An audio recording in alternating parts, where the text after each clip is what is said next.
siya hindi naman yung init na init talaga. Mainit lang pero mahangin. So yan siguro ang ating aakyatin pa. Siguro mga 45 minutes pa yan. Okay, so sige, go go go. I have nothing to prove pero maganda yung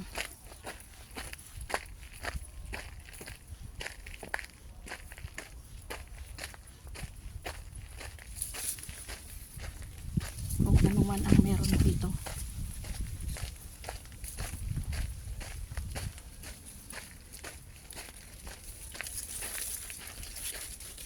Thank you, Lord. Thank you, Lord. Yan, guys.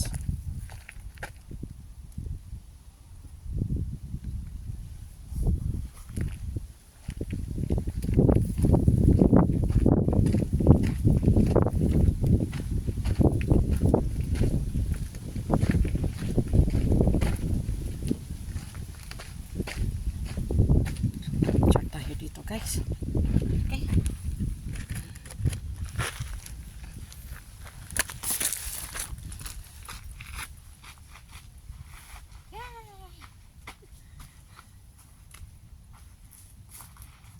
Pahinga muna. Masakit na dito.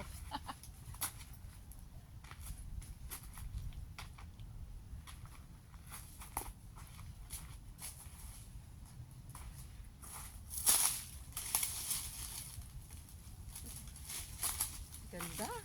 Namimiss ko yung bukid sa amin kung saan ako pinanganak.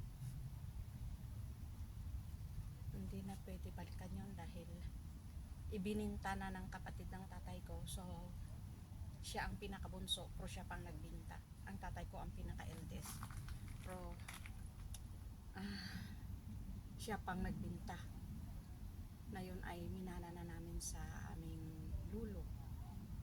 Kaya, yun, pinangarap ko rin na magkaroon ng lupain o sakahan. Pero parang hindi mo marating yun, hindi mo maabot. Kaya dito, umakyat na lang ako sa bundok para kahit papano mafe-feel ko na nandun pa rin ako sa amin, sa bukid na yun. So guys, thank you for watching at I hope na nag-enjoy kayo sa aking paglalakbay sa kabundukan ng Hong Kong.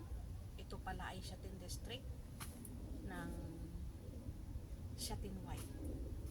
Shatin District. So, medyo malayo pa yung aakyatin natin. Oh, yun pa siya.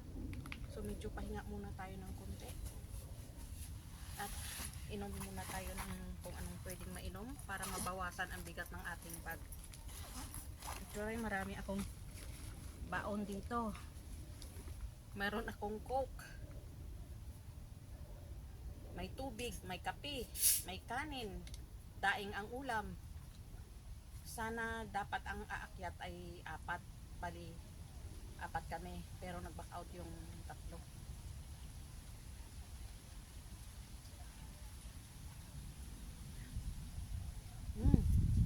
Kunti-kuntiin lang natin para hindi tayo ihip ng ihip. At saka medyo mabigat yung ano natin kasi.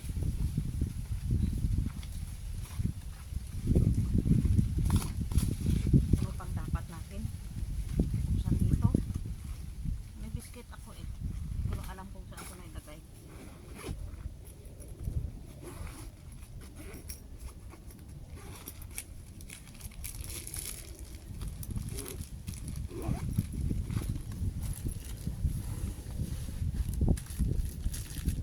Mayroon pala akong Oreo.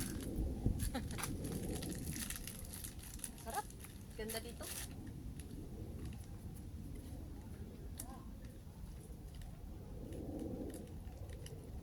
Ito pa yung baon ko nung umakyat ako nung linggo sa... Linggo ba yun? Ay hindi. Last year pala, December 24. Umakyat ako sa Dragon. Hindi Dragon. Nasa utak ko lagi yung Dragon kasi dapat ngayon sa Dragon ako.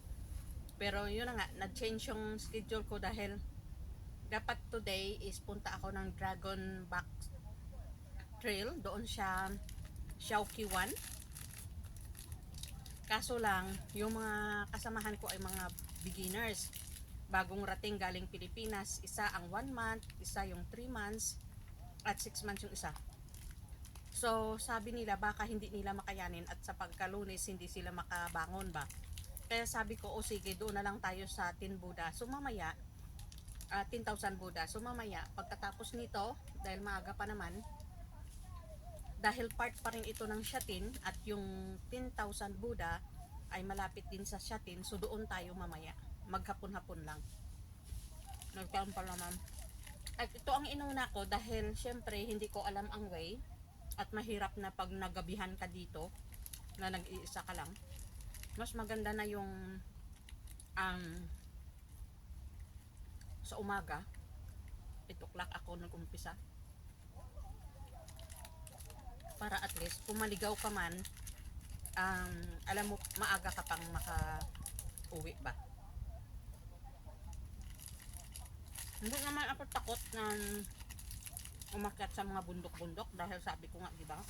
Taga-bundok ako. Tabundok ako pinanganak. So, okay, let's go guys. Akyat na tayo.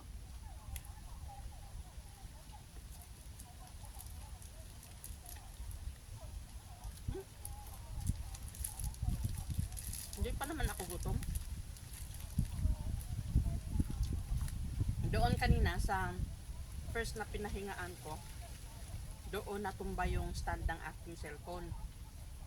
Kasama yung cellphone ko, hindi ko siya pwedeng talunan at takbuhin dahil clip yon. Baka sa isip ko kung takbuhin ko baka ako yung mahulog doon sa may bangin na mabato. Kaya hinayaan ko na lang na matumba dahil hindi ko na siya maano. At least naagapan ko hawak yung ano, dahil kung hindi ko naagapan yung stand, doon siya talaga sa clip mahuhulog. So, thank you for watching. Hanggang dito na muna. At sana nag-enjoy kayo sa paglalakbay kasama ako dito sa kabundukan ng Hong Kong. At kung bago ka pa lang sa channel ko, please don't forget to click the bell button, like, comment, at share po. Thank you for watching guys. God bless. Ingat po kayo sa araw-araw ninyong gawain. Bye!